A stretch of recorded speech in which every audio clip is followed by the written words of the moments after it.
RSS के 4 लोगों का नाम बताओ जो वंदे मातरम नारा लगा के जेल गए, उनका नाम बताओ आप। 4 लोगों का नाम बताओ आप। ಭಗತ್ ಸಿಂಗ್ ಮತ್ತವ್ರ ಜೊತೆಯವರು ಒಂದೇ ಮಾತರಂ ಘೋಷಣೆಯನ್ನ ಕೂಗ್ತಾ ಜೈಲಿಗೆ ಹೋದಾಗ ಇವತ್ತು ಕೂಗಾಡ್ತಿರುವಂತಹ ಈ ಬಿಜೆಪಿ ಆರ್ಎಸ್ಎಸ್ ಜನ ಎಲ್ಲಿದ್ರು?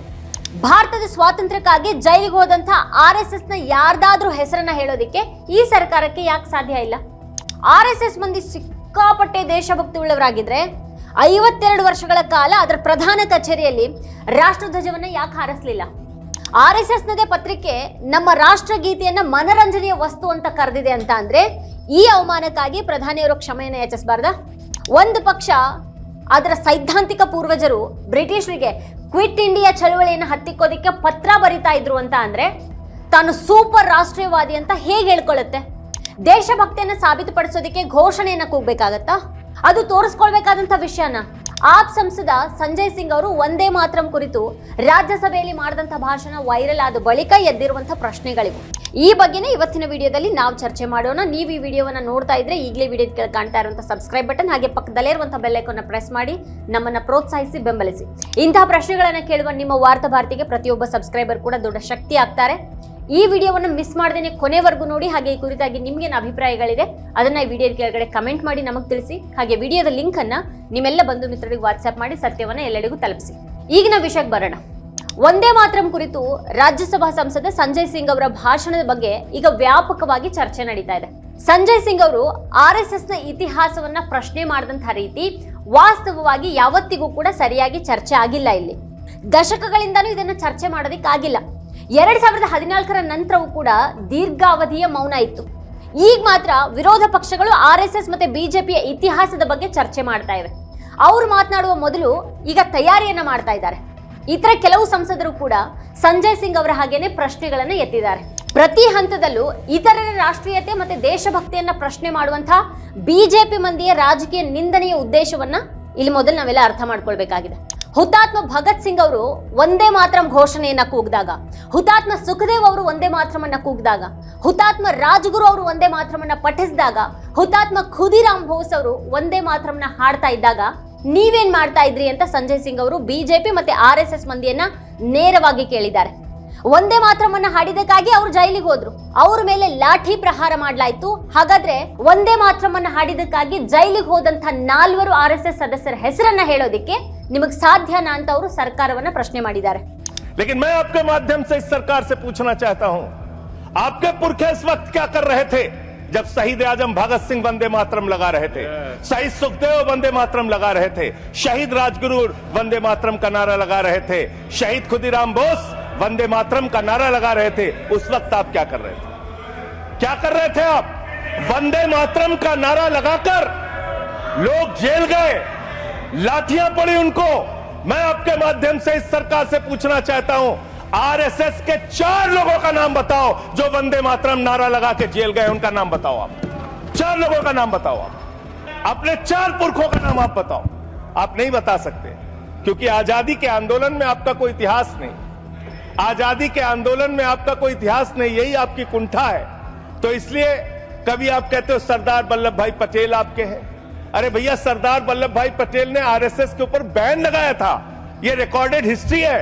और जब 18 महीने जेल में रखा गया आरएसएस के लोगों को राष्ट्रपिता महात्मा गांधी की हत्या के अपराध में, जब उनको छोड़ा गया, बैन हटाया गया, तो उसमें शर्त लगाई कि आप राष्ट्रीय ध्वज को मानेंगे, यानी कि आप तिरंगे झंडे को भी नहीं मानते थे। आपने 52 साल तक हिंदुस्तान का तिरंगा झंडा आरएसएस के मुख्यालय पे नहीं फहराया सर, नहीं फहराया। और 3 लोगों ने आरएसएस के मुख्यालय पर जब ये झंडा फहराया, उन तीनों के नाम मैं पढ़ रहा हूं, विजय, उन्मत, दिलीप, इन तीनों लोगों के खिलाफ आरएसएस ने एफआईआर दर्ज कराई। किस अपराध में? कि हमारे दफ्तर में तिरंगा क्यों फहरा दिया। और कितने साल तक मुकदमा लड़े? 13 साल तक मुकदमा लड़े। यह है आपकी असलियत। आप तिरंगे का विरोध करते हैं, भारत के राष्ट्रीय ध्वज का विरोध करते हैं। जो लोग तिरंगे और राष्ट्रीय ध्वज का विरोध कर सकते हैं वो भारत माता के सच्चे सपूत नहीं है, वो नहीं है हमारे निगाह में। ಸ್ವತಂತ್ರ ಚಳವಳಿಯಲ್ಲಿ ನಿಮಗೆ ಯಾವುದೇ ಇತಿಹಾಸ ಇಲ್ಲದ ಕಾರಣ ನಿಮಗೆ ಆ ಕುರಿತು ಹೇಳೋದಿಕ್ಕೆ ಸಾಧ್ಯನೇ ಇಲ್ಲ ಅಂತ ಸಂಜಯ್ ಸಿಂಗ್ ಅವರು ಹೇಳಿದ್ದಾರೆ. ಸ್ವತಂತ್ರ ಚಳವಳಿಯಲ್ಲಿ ನಿಮಗೆ ಯಾವುದೇ ಇತಿಹಾಸನೇ ಇಲ್ಲ, ಅದೇ ನಿಮ್ಮ ಹತಾಶೆ. ಅದಕ್ಕಾಗಿನೇ ನೀವು ಕೆಲವೊಮ್ಮೆ ಸರ್ದಾರ್ ವಲ್ಲಭಾಯ್ ಪಟೇಲ್ ಅವರು ನಿಮ್ಮವರು ಅಂತ ಹೇಳ್ತೀರಿ. ಸರ್ದಾರ್ ಪಟೇಲ್ರು RSS ಅನ್ನ ನಿಷೇಧ ಮಾಡಿದ್ರು. ಇದು ದಾಖಲಾದಂತ ಇತಿಹಾಸ ಅಂತ ಸಂಜಯ್ ಸಿಂಗ್ ಅವರು ಹೇಳಿದ್ರು. ರಾಷ್ಟ್ರಪಿತ ಮಹಾತ್ಮ ಗಾಂಧಿಯವರ ಹತ್ಯೆಗಾಗಿ 18 ತಿಂಗಳು ಜೈಲಲ್ಲಿದ್ದಂಥ RSS ಸದಸ್ಯರನ್ನ ಬಿಡುಗಡೆ ಮಾಡಿದಾಗ ಮತ್ತೆ ನಿಷೇಧವನ್ನ ತೆಗೆದು ಹಾಕಿದಾಗ ಅವರು ರಾಷ್ಟ್ರಧ್ವಜವನ್ನ ಗೌರವಿಸಬೇಕು ಅನ್ನೋ ಒಂದು ಷರತ್ತನ್ನ ಹಾಕಿದ್ರು. ಅಂದ್ರೆ ನೀವು ತ್ರಿವರ್ಣ ಧ್ವಜವನ್ನು ಕೂಡ ನಂಬಲಿಲ್ಲ. ನೀವು RSS ನ ಪ್ರಧಾನ ಕಚೇರಿಯಲ್ಲಿ 52 ವರ್ಷಗಳ ಕಾಲ ಭಾರತೀಯ ತ್ರಿವರ್ಣ ಧ್ವಜವನ್ನ ಹಾರಿಸಲಿಲ್ಲ ಅಂತ ಅವ್ರು ಹೇಳಿದ್ರು. RSS ಪ್ರಧಾನ ಕಚೇರಿಯಲ್ಲಿ ವಿಜಯ್, ಉನ್ಮತ್, ದಿಲೀಪ್ ಅನ್ನುವಂಥ ಮೂವರು ತ್ರಿವರ್ಣ ಧ್ವಜವನ್ನು ಹಾರಿಸಿದಾಗ ಅವ್ರ ವಿರುದ್ಧ RSS FIR ಅನ್ನ ದಾಖಲಿಸಿತು. ಕಚೇರಿಯಲ್ಲಿ ತ್ರಿವರ್ಣ ಧ್ವಜವನ್ನು ಹಾರಿಸಿದ್ದಕ್ಕಾಗಿ ಪ್ರಕರಣವನ್ನ ನೀವು ದಾಖಲಿಸಿದ್ರಿ. ಮತ್ತೆ ಪ್ರಕರಣ 13 ವರ್ಷಗಳ ಕಾಲ ನಡೀತು. ಇದು ನಿಮ್ಮ ವಾಸ್ತವ ಅಂತ ಹೇಳಿದ್ರು. ಗಾಂಧಿಯವರ ಹತ್ಯೆಯ ನಂತರ ಸರ್ದಾರ್ ವಲ್ಲಭಾಯ್ ಪಟೇಲ್ ಅವರು RSS ಅನ್ನ ನಿಷೇಧ ಮಾಡಿದ್ರು. ಆದ್ರೆ ಆ ನಿಷೇಧವನ್ನ ತೆಗೆದು ಹಾಕಿದ ನಂತರ RSS ಇವತ್ತು ಹೇಗೆ ಹರಡಿದೆ ಅನ್ನೋದನ್ನ ಇಲ್ಲಿ ಗಮನಿಸಬಹುದು. ಅದರಲ್ಲಿ ಸ್ವತಂತ್ರ ಭಾರತದ ಸಂಸ್ಥೆಗಳ ಸಂಪನ್ಮೂಲಗಳು ಸಹ ಒಂದು ಪಾತ್ರ ವಹಿಸಿವೆ. ಅದರ ಪ್ರಚಾರಕರ ಕಠಿಣ ಪರಿಶ್ರಮದಿಂದಾಗಿ RSS ಈ ಮಟ್ಟವನ್ನ ತಲುಪಿದೆ ಅಂತ ಹೇಳಲಾಗತ್ತೆ. ಆದ್ರೆ ಇದು ಕೇವಲ ಒಂದು ಅಂಶ. RSS ತನ್ನ ವಿಸ್ತರಣೆಯಲ್ಲಿ ಅಧಿಕಾರ ವ್ಯವಸ್ಥೆ ಮತ್ತೆ ಅದರ ಸಂಪನ್ಮೂಲಗಳ ಲಾಭವನ್ನು ಖಂಡಿತವಾಗಿಯೂ ಪಡೆದುಕೊಂಡಿದೆ. 2014ರಿಂದ ಕಳೆದ 12 ವರ್ಷಗಳಲ್ಲಿ ಈ ಮಡಿಲ ಮೀಡಿಯಾದ 100 ಚಾನೆಲ್ಗಳು ಮತ್ತೆ ಪತ್ರಿಕೆಗಳು RSS ನ ಸಿದ್ಧಾಂತವನ್ನು ಹರಡಿವೆ. RSS ನ ಮುಖವಾಣಿ ಆರ್ಗನೈಸರ್ ಏನ್ ಹೇಳಿತ್ತು ಅನ್ನೋದನ್ನ ಸಂಜಯ್ ಸಿಂಗ್ ಅವರು ಇಲ್ಲಿ ಪ್ರಸ್ತಾಪ ಮಾಡಿದ್ದಾರೆ. 28 दिसंबर 1949 का ऑर्गेनाइजर पत्र, इसको भी रखूंगा क्योंकि आज गृह मंत्री जी और लीडर ऑफ द हाउस दोनों कह के गए रिकॉर्ड पे सारी चीजें आनी चाहिए, इसको रिकॉर्ड पे रखना चाहिए. इतिहास देश को पता चलना चाहिए किन लोगों ने देश के साथ गद्दारी की, किन लोगों ने तिरंगे का विरोध किया, किन लोगों ने राष्ट्रगान का विरोध किया. आपको ये पढ़ के सुनाना चाहता हूं. ये ऑर्गेनाइजर है, क्या लिख रहा है? What is the moral sanction behind government's choice of Jan Gana Man except that it can be made an item of entertainment. आप राष्ट्रगान का विरोध कर रहे हैं, आप भारत के राष्ट्रगान का विरोध कर रहे हैं. आपके मुख्य पत्र में भारत के राष्ट्रगान का विरोध लिखा गया है. इसके लिए भारत के प्रधानमंत्री को और पूरी की पूरी भारतीय जनता पार्टी को, जो अपने आप को RSS को अपना आदर्श मानती है, पूरे देश से माफी मांगनी चाहिए. ये रिकॉर्ड पे लाऊंगा सर, इसको रख लीजिएगा, ये रिकॉर्ड पे रखा जाए. ಜನಗಣ ಮನವನ್ನ ರಾಷ್ಟ್ರಗೀತೆಯಾಗಿ ಆಯ್ಕೆ ಮಾಡಿದ್ದನ್ನ ಅದು ಹೇಗೆ ಪ್ರಶ್ನೆ ಮಾಡ್ತು ಅನ್ನೋದನ್ನ ಅವ್ರು ತೋರಿಸಿದ್ದಾರೆ. ಮಡಿಲ ಮೀಡಿಯಾ ಆ ಒಂದು ಲೇಖನವನ್ನ ತೆಗೆದುಕೊಂಡು ಮೋಹನ್ ಭಾಗತ್ ಅವರನ್ನ ಪ್ರಶ್ನೆ ಮಾಡುತ್ತಾ? ಸಂಜಯ್ ಸಿಂಗ್ ಅವರು 1949 ಡಿಸೆಂಬರ್ 28 ಆರ್ಗನೈಸರ್ ಸಂಚಿಕೆಯನ್ನ ತೆಗೆದುಕೊಂಡು ಮಾತಾಡಿದ್ದಾರೆ. ಇದನ್ನ ದಾಖಲೆಯಲ್ಲಿ ಇಡಬೇಕು. ದೇಶ ಇತಿಹಾಸವನ್ನ ತಿಳಿದುಕೊಳ್ಬೇಕು. ದೇಶಕ್ಕೆ ದ್ರೋಹ ಬಗೆದವ್ರು ಯಾರು, ತ್ರಿವರ್ಣ ಧ್ವಜವನ್ನ ವಿರೋಧ ಮಾಡಿದವ್ರು ಯಾರು, ರಾಷ್ಟ್ರಗೀತೆಯನ್ನ ವಿರೋಧಿಸಿದವ್ರು ಯಾರು ಅಂತ ಕೇಳಿದ್ದಾರೆ. ಆರ್ಗನೈಸರ್ ಏನ್ ಬರ್ದಿತ್ತು ಅನ್ನೋದನ್ನ ಅವರು ಓದಿ ಹೇಳಿದ್ರು. ಜನಗಣ ಮನದ ಹಿಂದಿನ ಸರ್ಕಾರದ ಆಯ್ಕೆ ಅಂದ್ರೆ ಅದನ್ನ ಮನರಂಜನಾ ವಸ್ತುವನ್ನಾಗಿ ಮಾಡಬಹುದು ಅಂತ ಒಪ್ಕೊಳ್ಳೋದು ಅಂತ ಅದು ಉಲ್ಲೇಖ ಮಾಡಿದ್ದನ್ನ ಸಂಜಯ್ ಸಿಂಗ್ ಅವರು ಪ್ರಸ್ತಾಪ ಮಾಡಿದ್ರು. ನೀವು ಭಾರತದ ರಾಷ್ಟ್ರಗೀತೆಯನ್ನ ವಿರೋಧ ಮಾಡ್ತೀರಿ. ಆರ್ಗನೈಸರ್ ರಾಷ್ಟ್ರಗೀತೆಯನ್ನ ವಿರೋಧ ಮಾಡೋದ್ರ ಬಗ್ಗೆ ಬರೆದಿದೆ. ಇದಕ್ಕಾಗಿ ಭಾರತದ ಪ್ರಧಾನಮಂತ್ರಿ ಮತ್ತೆ RSS ಅನ್ನ ತನ್ನ ಆದರ್ಶ ಅಂತ ಪರಿಗಣಿಸುವಂತ ಇಡೀ ಬಿಜೆಪಿ ದೇಶದ ಕ್ಷಮೆ ಯಾಚಿಸಬೇಕು ಅಂತ ಹೇಳಿದ್ರು. ನೀವು ತ್ರಿವರ್ಣ ಧ್ವಜವನ್ನ ವಿರೋಧ ಮಾಡ್ತಾ ಇದ್ದೀರಿ, ರಾಷ್ಟ್ರಗೀತೆಯನ್ನ ವಿರೋಧ ಮಾಡ್ತಾ ಇದ್ದೀರಿ, ಮತ್ತೆ ಒಂದೇ ಮಾತ್ರವನ್ನ ಯಾವತ್ತಿಗೂ ಕೂಡ ಹಾಡಿಲ್ಲ ಅಂತ ಹೇಳಿದ್ರು. ನಿಮ್ಮ ಜನರಲ್ಲಿ ಯಾರು ಕೂಡ ದೇಶದ ಸ್ವತಂತ್ರ ಚಳವಳಿಯಲ್ಲಿ ಜೈಲಿಗೆ ಹೋಗ್ಲಿಲ್ಲ ಅಂತ ಹೇಳಿದ್ರು. ಜಿನ್ನಾ ಬಗ್ಗೆ ಪ್ರಧಾನಿಯವರು ಪ್ರಸ್ತಾಪ ಮಾಡಿದ್ರ ಬಗ್ಗೆಯೂ ಕೂಡ ಸಂಜಯ್ ಸಿಂಗ್ ಅವರು ಇಲ್ಲಿ ಪ್ರತಿಕ್ರಿಯೆಯನ್ನ ನೀಡಿದ್ದಾರೆ. ಜಿನ್ನಾ ಜೊತೆಗೆ ನಿಮ್ಮ ಸಂಬಂಧ ಎಷ್ಟು ಆಳ ಮತ್ತೆ ಸೌಹಾರ್ದಯುತವಾಗಿತ್ತು ಈ ದೇಶದ ಜನರಿಗೆ ತಿಳಿದಿದೆಯಾ? ಅದು ಶ್ಯಾಮ್ ಪ್ರಸಾದ್ ಮುಖರ್ಜಿ ಬ್ರಿಟಿಷ್ ಗವರ್ನರ್ಗೆ ಒಂದು ಪತ್ರವನ್ನ ಬರೆದ್ರು. ಪತ್ರವನ್ನ ಕ್ವಿಟ್ ಇಂಡಿಯಾ ಚಳವಳಿಯ ವಿರುದ್ಧ ಬರೆಯಲಾಗಿತ್ತು. ನಿಮ್ಮ ನಾಯಕ, ಜನಸಂಘದ ಮೊದಲ ರಾಷ್ಟ್ರೀಯ ಅಧ್ಯಕ್ಷರು, ನಿಮ್ಮ ಆಗಿನ ಸರ್ಕಾರದಲ್ಲಿ ಹಣಕಾಸು ಸಚಿವರು ಭಾರತೀಯ ಕ್ರಾಂತಿಕಾರಿಗಳ ಚಳವಳಿ ಮತ್ತೆ ದೇಶದ ಸ್ವಾತಂತ್ರ್ಯಕ್ಕಾಗಿ ಚಳವಳಿಯಾಗಿದ್ದಂಥ ಕ್ವಿಟ್ ಇಂಡಿಯಾ ಚಳವಳಿಯನ್ನ ಹತ್ತಿಕ್ಕಬೇಕು ಅಂತ ಹೇಳಿದ್ರು. ಇದು ನಿಮ್ಮ ದಾಖಲಾದ ಇತಿಹಾಸ. ಇಡೀ ದೇಶವು ನಿಮ್ಮ ಬಗ್ಗೆ ತಿಳಿದುಕೊಳ್ಳಬೇಕಾಗಿದೆ ಅಂತ ಹೇಳಿದ್ರು. कि आपने तिरंगे का विरोध किया, राष्ट्रगान का विरोध किया, वंदे मातरम आपने लगाया नहीं कभी. कोई आपका व्यक्ति देश की आजादी के आंदोलन में जेल नहीं गया. कभी आपने कोई देश के लिए, हमारे यहां अवधि में कहावत है, नाखून कटाए के शहीद ना बना भैया. तू तो नाखूनों नहीं कटाया भैया, बिना नाखून कटाए शहीद बना चाहता है, बिना नाखून कटाए शहीद. ऐसे काम नहीं चलेगा सर। जिन्ना का भी जिक्र कल दूसरे सदन में हुआ, प्रधानमंत्री जी ने जिक्र किया। जिन्ना के साथ आपके कितने गहरे और मधुर संबंध थे, क्या इस देश के लोगों को पता है? नहीं पता, मैं बताता हूं। श्यामा प्रसाद मुखर्जी जी फजलुल हक की गवर्नमेंट में फाइनेंस मिनिस्टर थे, और फाइनेंस मिनिस्टर रहते हुए उन्होंने अंग्रेज गवर्नर को चिट्ठी लिखी थी। Shyama Prasad followed this and told Governor Herbert the administration of the Bengal province should be carried on in such a manner that in spite of the best efforts of the Congress, this Quit India movement will fail. ये चिट्ठी लिखी है। आपने भारत छोड़ो आंदोलन के खिलाफ आपके नेता, जनसंघ के पहले राष्ट्रीय अध्यक्ष और तत्कालीन गवर्नमेंट में जो वित्त मंत्री थे, उन्होंने चिट्ठी लिखी अंग्रेज गवर्नर को और कहा कि भारत छोड़ो आंदोलन जो हिंदुस्तान के क्रांतिकारियों का आंदोलन था, जो देश की आजादी का आंदोलन था, वो आंदोलन कुचल देना चाहिए, खत्म कर देना चाहिए। ये है रिकॉर्डेड हिस्ट्री आपकी। ಜವಾಹರ್ಲಾಲ್ ನೆಹರು ಅವರ ಮರಣದ ನಂತರ ಅಟಲ್ ಬಿಹಾರಿ ವಾಜಪೇಯಿ ಅವರು ರಾಮನಂತೆ ಅಸಾಧ್ಯದ ಸಾಕಾರವಾಗಿದ್ರು ಅಂತ ಹೇಳಿದ್ರು.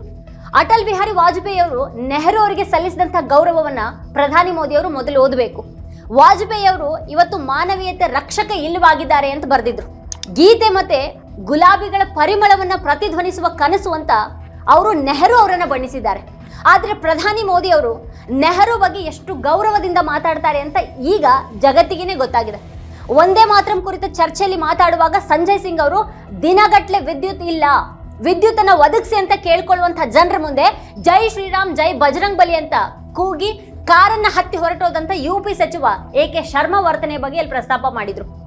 ಭಗವಾನ್ ಶ್ರೀರಾಮ್ ನಿಮಗೆ ಸಾರ್ವಜನಿಕರನ್ನ ಕತ್ಲೇಲಿರಿಸಿ ಅವರಿಗೆ ವಿದ್ಯುತ್ ಅನ್ನ ನಿರಾಕರಿಸುವಂತೆ ಹೇಳಿದಾನ? ಇದು ನಿಮಗೆ ಭಗವಾನ್ ಶ್ರೀರಾಮ್ ಕಲಿಸಿದಂತಹ ಪಾಠನ ಅಂತ ಸಂಜಯ್ ಸಿಂಗ್ ಅವರು ಕೇಳಿದ್ರು. मान्यवर, मैं सोच रहा था कि वंदे मातरम के बारे में उसके 150 वर्ष पूरे होने पर यह चर्चा सरकार के द्वारा क्यों प्रायोजित कराई जा रही है। एक तो यह अच्छी बात है कि देशभक्ति की भावना का विकास सबके अंदर हो, वंदे मातरम के महत्व को सारे देश के लोग समझें, नौजवान समझे, किसान समझे, मजदूर समझे, पढ़ा लिखा समझे, गैर पढ़ा लिखा समझे। यह अच्छी पहल है। लेकिन मैं साथ ही साथ यह भी सोच रहा था, तो एक घटना मुझे याद आई मान्यवर। वो घटना थी उत्तर प्रदेश की। हमारे एक ऊर्जा मंत्री हैं माननीय मंत्री जी एके शर्मा जी, उनके सामने व्यापारी लोग पहुंचे। उन्होंने कहा 21 घंटे से लाइट नहीं आ रही, 21 घंटे से लाइट नहीं आ रही, व्यापार बर्बाद हो रहा है, बच्चे रो रहे हैं, हमको गर्मी में बिजली दे दो। मंत्री जी ने कहा जय श्री राम, बजरंग बली की जय, और गाड़ी में बैठ के चले गए। मैं आपके माध्यम से सरकार से पूछना चाहता हूं, क्या भगवान श्री राम ने आपको कहा है कि आप नाकारे और निकम्मे हो जाइए और जनता को अंधेरे में रखिए, बिजली ना दीजिए? यह क्या भगवान श्री राम ने आपको कहा है?